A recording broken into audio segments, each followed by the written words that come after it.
So initially I wanted to make a long video highlighting all the problems of why I thought Wonder Woman 1984 was bad. But my intention has changed now that I realize that I don't want to be another video in the sea of videos shitting on Wonder Woman 1984. I just visualized someone who worked round the clock on this film going home and getting recommended why this thing worked so hard on is garbage. Now, I'm aware videos on YouTube are not the end-all be-all of public opinion on pieces of art, but I would rather not contribute to a massive negativity. I'm still going to critique it, but I'll try to take my critique on this film as an opportunity to dissect why this film got a general negative reaction, why multi-million-dollar productions like this end up disliked, and what we can learn from their mistakes so we can all make better films and stories. This film gets a lot of flack, and some videos made on this film are a little distasteful, but it's not like any of these criticisms are less valid. So I spent the last 2 weeks thinking about the core problems of Wonder Woman 1984. I've edited down my 3,300 word essay to a slightly more concise version on how I think Hollywood blockbusters like these end up as convoluted messes instead of clear, intentional visions. Now, if there's anything I learned from my philosophy of art class, it's that everyone has their own opinion on if art is subjective or not, and it's philosophy, so there will never be a correct answer. But in this context, when I refer to a bad film, I mean a film that has generally mixed or low reviews, or a general qualitative sense across social media platforms that the film was received generally negatively. A bad film could have any number of problems that would make it badly received by the public, and I think many of these are surface level problems that could have been fixed very easily. This includes the acting, the dialogue, the VFX, and the editing, just to name a few. Dialogue and acting can be reworked on set, editing can be revised to a T, and I know that thousands of people work on these sets, and for some, time is definitely a roadblock. However, I think the core problem for Wonder Woman 1984 and most bad films comes months before production day. It's the writing, but more specifically, it's the writer's treatment of the audience. This film did not respect the audience. When we go see a film, we pay upwards of sometimes $15 to go see a film. It's expensive, but the pandemic has shown how much we all miss it. I feel as though when a Hollywood blockbuster film is generally disliked, not hated by the public, and it doesn't have backbreaking problems, it comes down to its ability to treat the audience with respect. Now, when I say respect, I mean the writer's ability to acknowledge that the audience are thinking human beings who can tell when the logic of the film isn't well thought out, when the characters are one-dimensional and make out-of-character decisions, when it has questionable pacing, and when there is a conclusion that possibly solves the plot, but doesn't conclude the story. For the majority of audiences, they aren't film critics, they aren't filmmakers, they aren't writers, or storytellers for a living. They come to see these movies to see people who devote their life to creating films to make something worth watching, whether it's intended to just be entertainment or a greater form of art. When the audience outthinks the writers and the director, and the audience acknowledges things that don't make sense in the plot, or the characters make ungrounded decisions, people feel as though they've been duped, as if their $10 ticket was a waste of time and money, or in this case, the cost of HBO Max or the $20 renting fee. I'm not unique in this aspect, but I'm a huge believer in the story is king mantra about writing films and books in general. The story is the molten core at the center of the film that holds it all together. As a quick side note, story is not plot. Plot is what happens in the film. Story is the journey that the characters take throughout the film within the context of the plot. The plot of Iron Man is a billionaire genius who makes a suit and fights a bad guy. The story is his journey from an egotistical jerk to a more caring, responsible, selfless person. If the story is not well thought out, everything else suffers. And to go one step deeper, the story itself will not be good if the characters aren't well written. By well written, I mean these are complex people that will have all of the faults and admirable qualities that real human beings have.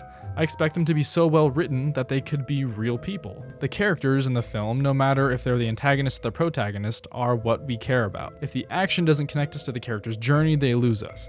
If a character makes a really nonsensical decision out of character, they lose us. If they have no relatability or no faults, they lose us. Now, I personally give superhero films some grace when it comes to characters and story. The characters don't have to be the most complicated, flawed people, and the story doesn't have to be revolutionary. However, it does have to be good enough to be thinking at the level of the audience. If it's thinking at the level of the audience, people will walk out of the theater not impressed, but generally entertained and satisfied. The writing of the characters was the main reason I think weighed down everything else in this film, including what I think the film did right. I think a good film could be made out of this general plot, but the themes and the stories of these characters were not well calculated. The three main characters in this film were Diana, Barbara, and Max.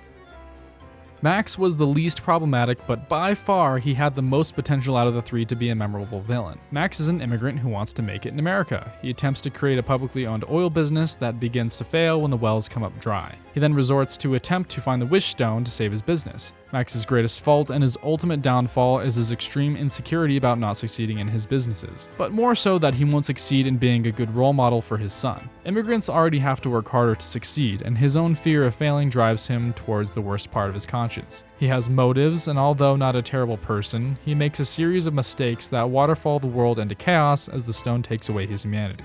His character could work in theory, but a series of strange decisions that weren't necessarily related to the writing of the character himself led to a weird disconnect with his character. This includes him bleeding out of his face the entire movie, and Jenkins apparently directing him to overact in a lot of these scenes. Although not very in-depth, he has a mildly complex background, he has sympathetic qualities, and he has enough charisma to carry the villain side of the film all on his own. Max has no connection with Diana, and their arcs are not parallel, so her final speech to him, or I guess it was the world, had no weight or emotional climax that brought the two together. Max was by far not the worst part of this film, but lacked a complete connection with the main protagonist to make their interactions meaningful.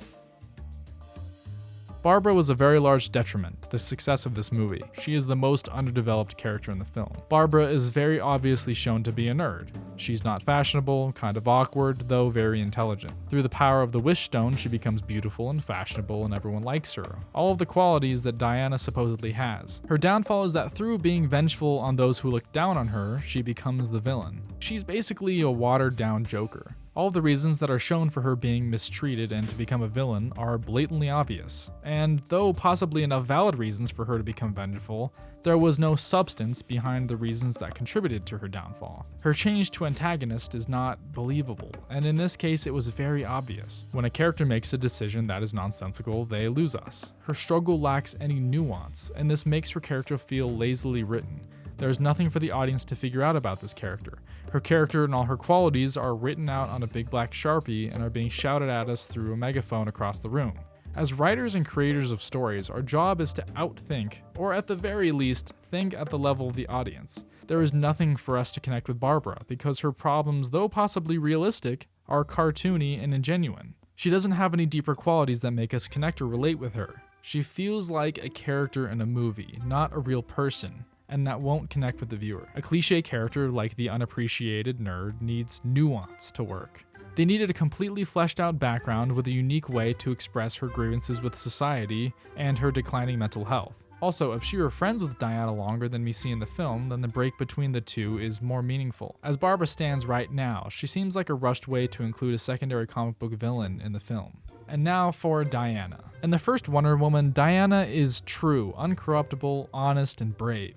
She is virtuous, literally to a fault. Her journey, though not revolutionary, and not that unique to other films, was complete. She began as extremely naive about the world and learned the lessons of grief and sacrifice and learned to accept the horrible side of humanity. She learns about friendship and that she can't save the world on her own. So now that she is a more emotionally mature person and has lived the next 75 years from the first film relatively normal, she needs another journey. Patty Jenkins had the difficult task here of writing a sequel superhero film. For a lot of origin superhero films, the template is there. You just have to plug in some unique aspects to make it stand out and it'll be successful. With a sequel, there are infinite directions you can go, unless you're the MCU. Diana in Wonder Woman 1984 is still brave, she's still virtuous, though not to a fault this time. She understands the world much better and still steps in sometimes, proven by the second opening scene of the film. Like any sequel film, she needs another growth arc, and their solution for her was Steve. Again. As well as the hero movie trope of losing her power. It has been 75 years, and she has still not gotten over her boyfriend from nearly a century prior. Now, this is a mild tangent, but if your entire franchise revolves around women's empowerment, and the main problem of your protagonist is not getting over a boy from nearly a century prior, that might be a problem for some people. Her main arc in this film is going from overly attached girlfriend to acceptance girlfriend. And some might consider that growth, but I think that's a very shallow idea for I think a very complex and interesting character. She believes that she never gets to live life how she wants to, and she explains that thoroughly in this scene. The one thing she wants in the entire world is Steve. The audience understands that Diana not being able to get over Steve is a shallow motive and a questionable theme. As a secondary arc and a superhero sequel film trope, Diana begins to lose her power at the cost of bringing back Steve Trevor. This trope has been done many times. The hero loses their power to realize that what makes them a hero is not their power. Although it's a little cliche for superhero films, it's a trope for a reason, and it's another way for the hero to grow. And I wish the writers would have leaned into that theme. Instead, Diana losing her power is some weird throwaway gimmick. The whole point of her losing her power is to realize that she can't solve everything with her powers, so that in the end she would have to use her words. And they do that at the very end. I understand the theme they're going for, but contradicting Diana's journey of learning to solve conflict without physicality, with a fight, directly prior to this climactic conversation is a weird decision. After gaining back her powers, I assumed she should have learned her lesson and solved all remaining conflicts in the film with conversation. Diana needed an arc continuing similar themes like the first Wonder Woman, and could take ideas from other characters like Captain America and Wolverine. They are all people out of time, so leaning into the themes of immortality would make a more fitting and thought-provoking film. This film was very ambitious, but I think it needs to take a step back. Diana doesn't need to give a speech to the entire world. We can find a similar impact by using the characters themselves as metaphors for others experiencing similar struggles.